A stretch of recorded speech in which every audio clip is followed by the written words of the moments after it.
Welcome to the Checkdown with Courtney Hall, where I'm going to be breaking down the X's and O's for y'all this season and explaining the answers to questions like, what were we thinking during that play, and what can we expect the rest of the season? Now, Carolina football starts this weekend, y'all, which means a lot of people are making predictions for who is going to have a breakout season. And the player's name that seems to be on everyone's lips is Jaycee Horn. And so I'd like to take this opportunity to explain to y'all why those predictions are going to come true. At first glance, even to the first-time football watcher, Jaycee Horn's performance last year showed that he is a standout athlete on the field. But I would like to break down a specific performance that he had during a play last year against Ole Miss. Now, one of the reasons I've chosen this play is because Phil Longo, who was at Ole Miss last season, has now come to UNC with Mack Brown this season as his offensive coordinator. So I have a feeling a lot of what Ole Miss was showing us last year is going to be some of the things that UNC is going to be showing us this upcoming weekend. So let's take a peek at that play.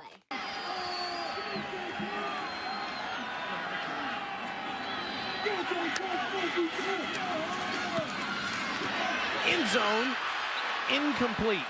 Jaycee Horn batted it away from Elijah Moore, second down.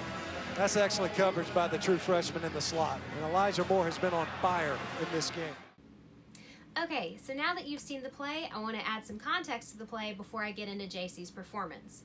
As you can see from the video, we're on the goal line, which means we're implementing some goal line defense, and in this particular instance, we have brought a linebacker up to the line of scrimmage to help out our front four guys in putting some extra pressure onto the quarterback.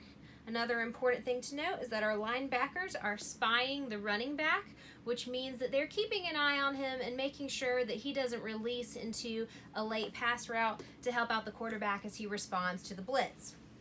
Now, our secondary is in what's known as man coverage, and some coaches call this zero coverage. And all it means is that our defensive backs are going to be assigned particular guys that they stay on, and that's who they cover, versus covering a zone that they're assigned, hence the term zone coverage, man coverage.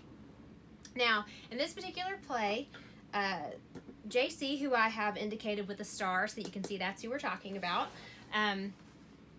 is covering what looks to be a slot route. He's usually a corner, but he's covering a slot route in this instance. Now, what makes his performance so special? One of the number one rules in goal line defense, especially for a corner or a safety, is do not allow the receiver to release on the inside. And to indicate what that means, I'm going to use red so that you know that it's no good. If a receiver releases or cuts to the inside of the defender, it allows the quarterback to have a straight shot to that receiver with no defender in between them, making it a lot easier to score a touchdown. Now instead, Jaycee, when the receiver comes to meet him, he is able to force the receiver to the outside. Now, the next characteristic that makes a great covering corner is a corner with fluid, loose hips.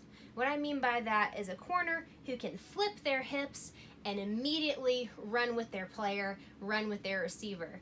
And Jaycee Horn is one of those corners. He's loose, he's fluid, he's able to flip his hips immediately as soon as this receiver decides to cut to the outside, because he was forced to cut to the outside, and run with his receiver and stick with him. And now he's done this outside of the end zone as well, which also slows down the receiver a little bit from getting into the end zone. Now, I mentioned earlier that we were in man coverage, and one of the important things to know about man coverage, and I'm going to move this because we're pretty much done with that. One of the important things to remember about man coverage are what coaches teach their players when it comes to man versus zone. A lot of them will use the method man eyes versus zone eyes. And what that means is when you have man eyes and you are playing man, you keep your eyes on your man. That means that you watch your player's eyes, you watch your player's hands, you're not concerned with where the ball is, whereas zone allows you to have a more panoramic view. You see your player, you see who you're covering, you see the quarterback, you see the ball. Now, someone young, like a true freshman, like Jaycee Horn was last year, is typically very tempted, even if they're playing man, when they're staying on their player all the way to the back of the end zone, to just have that quick peek and look and see what the quarterback's doing, just because they don't quite have that discipline yet.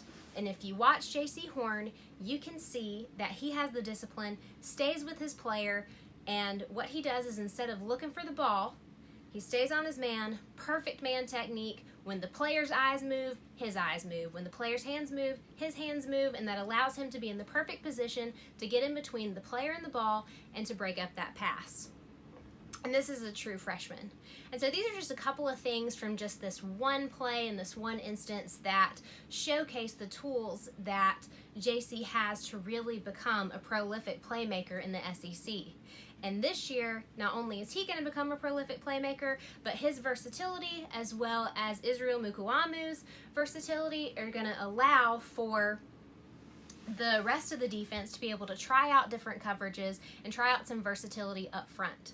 So because both of these players naturally have the ability to have great man technique and great coverage, it's going to free up our front four and our linebackers to get creative with what they're doing in pressuring the quarterback, which is also probably going to open us up to do all kinds of different zone things. I could go on and on. But anyway, I hope going over this video and going over this play and talking about Horn and the Gamecocks is getting you excited for this weekend, because I know I am. Please leave your questions, comments, concerns, critiques. There's definitely always room for improvement, but most importantly, go Gamecocks and go E-Roll.